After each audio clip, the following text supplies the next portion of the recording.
Hello, we're in Malta. We're doing a really very important picture. Now, dealers, auctioneers use the word important. They issue it like confetti. Oh, it's important, it's important. And this really isn't a very important picture. Is it one of the top 100 most famous pictures of Malta? One of the top 200? I think it probably is. This is a original, dated, timed watercolour by Edward Lear, an English painter who came to Malta frequently. 1866, the book about Edward Lear in Malta has this painting as its centrefold and has a lot of text and information about this picture. And we have it for sale on our website. It's located in Malta. The nature of these pictures is worth mentioning. Edward Lear was a travelling commercial painter and poet and cartoonist, and he sold his pictures to make a living. And he made a prolific amount of watercolours. Now, my feeling is this one was painted on plein air, meaning outdoors, meaning on the hoof. But the reason is, there are two versions of this. One of them is in the art gallery in London, the museum. I can't even remember which one it is on. If you look at the website description, you'll see it's in an English museum. There's two. There's this one and there's one virtually the same in the museum in England. Now this one has annotations on it. So it's saying wall, brown, yellow, tree, bush, sea. The other one in England hasn't got annotations and there's more colour to it. So what I think he did is he did this one on the hoof with a stool and an easel, travelling easel. And I think it's very possible he just did the outlines and then later did the colouring. I don't know for sure. That's my feeling. I think if you're going to do this type of painting, which is not a wash really down here, it's a wash up here. I don't think you want to do a wash when it's like that. I think you want to do a wash when it's flat. That's my feeling. But so this, I think, was the one he did outdoors. You have this, I've described as line work. It looks like he's got a pen and he's drawn it. And I think he has. And then he's fleshed it out somewhat more with watercolour of a thicker nature. So the one in the museum has no annotations, you see. This is where I'm heading to. The one in the museum, it has fuller colours. It's the same scheme, virtually the same. Not identical, but very, 95% the same. But there's no annotations. So the one in the museum in England is the finished one, and this one is the preparatory one.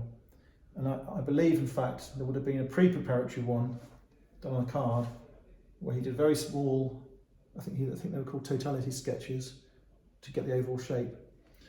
So there would have been a totality sketch, there would have been a preliminary article, then there would have been a finished article. So it's quite interesting. There was, by the way, there's another picture, I think it's in Rhode Island, from memory, in the museum in Rhode Island, of Verdala Castle, which is not the same castle, but very similar. It's an inland castle. And you have the same thing going on. If you look quickly, it looks like the same picture. It's not the same picture, but he's obviously got a knack and wants to paint these sites. Many don't have buildings, many are just cliffs or valleys. But I would say out of all of Edward Lear's pictures of Malta, this has got to be one of the top ones and the most prominent, well-known ones. So we've discussed the annotations, we've discussed the painter briefly, we've discussed how it could have been formulated. I've given you my opinion, the next person will give you a different opinion. We've talked about how it might have been coloured later, coloured flat. The idea of it is that when you're on the hoof and you're doing on plein air pictures, that's on an easel, and you're going to have the backdrop behind the picture, and you're going to do it as you can see the subject. So that's what I'm thinking. I don't believe this colouring was done recently, because most of his paintings are coloured. and have entered the marketplace having been coloured. There are not many paintings he's done in black and white, so I believe it was done by his own hand. If we were talking about a print or a map, then there was lots of colouring done really very late when they were framed, but I don't think this is one of those. I am 99% sure this was done by him. There is a blotch of foxing here. I believe it's foxing, could be a paint splash, incorrect paint splash.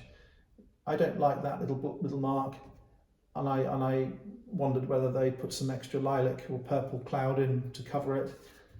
I think that I've asked a few people, and the opinion is widely held that it has not been masked or covered. It hasn't got it might not be foxing. I think it could be foxing or similar deterioration, or it could just be he might have dropped a bit of dark paint on it. It's not desperately intense, and it doesn't spoil the picture. But I want to show it to you. It's just not fair not to. This, I don't think, is actually signed by Edward Lear, because it's come out of a sketchbook, and I imagine there was bundles and bundles of them, a folio or sketchbook. But it is an Edward Lear. Christus sold it, and it's an Edward Lear. You can tell it's an Edward Lear. These annotations show Malta. It says Selmun. It has 1866. It has a time on it, and this time is in the Edward Lear journal. And there is a passage about his day painting. He went to, I think from memory, he went from Sleema to Mellieha, which is down the road, and then he went to Selmun Castle. This is Selmun Castle near Mellieha, and then he went home.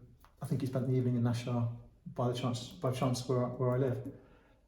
And there's a passage about sunset. It says we went home at 3 o'clock, and by 6 o'clock we went up the hill to Nashar, and he turned around and it said, the passage says it was the best sunset he's ever seen. So there's a really delicious narrative commentary, historical tracking of this painter, not just on that day. He kept very thorough journals.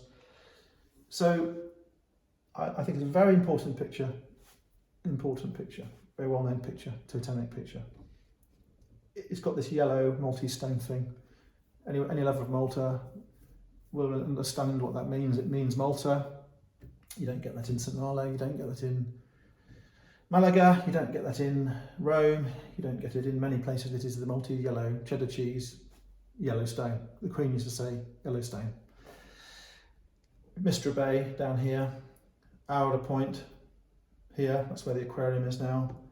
And this scene is unchanged.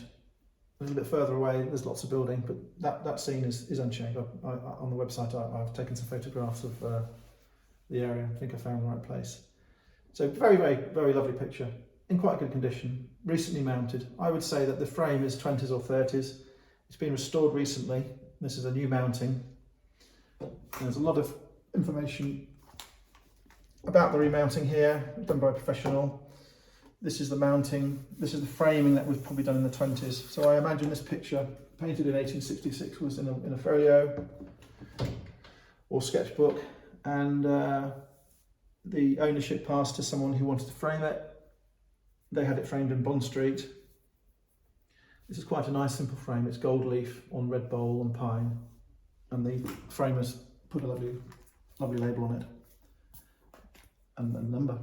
So original frame, an original watercolour, totemic, emblematic. It's your opportunity to own a little bit of Malta. Price, these are not cheap. I wish they were cheaper. But if I sell it and try and buy another one, I won't be able to buy one. I mean, how many are there left? They're going into collections, they're going into museums. Once they're in a museum, they're never going to come out. He's a recognised artist. Some of his paintings go for over £100,000. He does oil paintings. If you look him up in Sotheby's, you'll see there were some cheapies, there were some middle ones, there were some very expensive ones. So there's a whole spectrum of results, sale room results. The Maltese ones are rare. more rare. For example, he went to Turkey and all around there, and they're beautiful pictures and pretty desirable things to have. But if you're Maltese, you're not going to want a picture of a tent in Turkey on a hillside. You're going to want a picture of your own country. So I'm very partial to this because I'm English and the artist is English, and he found his way to Malta and enjoyed himself much of the time. And in 1866 Malta was pretty remote, really. It was halfway between Gibraltar and Suez, so it was on the travel line from England to India, fundamentally. Well, the Suez Canal's a little bit later. I think the Suez Canal's 1868, but it's very much that highway of colonial Britain, Gibraltar to Egypt. So we have more information about it. This comes with a lot of documentation. We've got receipts from successive sales, and it shows a climbing price with previous owners, and with me owning it's going to climb again, and someone will be able to have this picture with all the documentation. It's been exhibited in Malta, it's been published, it's been restored. There's a lot more information about the restoration. There's the bill about the restoration. You know, this is not a fake, it's not a print. This is something that is, don't take my word for it, you've got Krista's word for it. You've got a lot of auctioneers locally who vouch for its authenticity. So I think it's a good investment. What is it worth? Is it worth as much as a car? Is it worth more than a Ford Escort? Is it worth more than a Hyundai? Is it worth more than a fitted kitchen? Is it worth more than a world cruise on a nice cruise ship? This is how you've got to measure it. What does it cost to own it? Well, you might want to insure it. You don't really need to insure it if it's in Malta. Things like this in Malta are pretty low risk of theft here, to be quite frank. You don't need to have it stored. It's been done. So it has a low ownership cost. Will you benefit from looking at it? Yes. I mean, look at it. It's still everything to own and to look at. So I hope I've got across some of the pluses of this item for sale. As I say, I wish it was cheaper. These are not going to get cheaper. Lear is very famous in England. Many books published in his own name and about him. And the day will come when they make a film. I mean, there's the owl and the pussycat. It's one of his subjects. The day will come when Disney or something gets hold of the rights, and there will be a lot more known about him.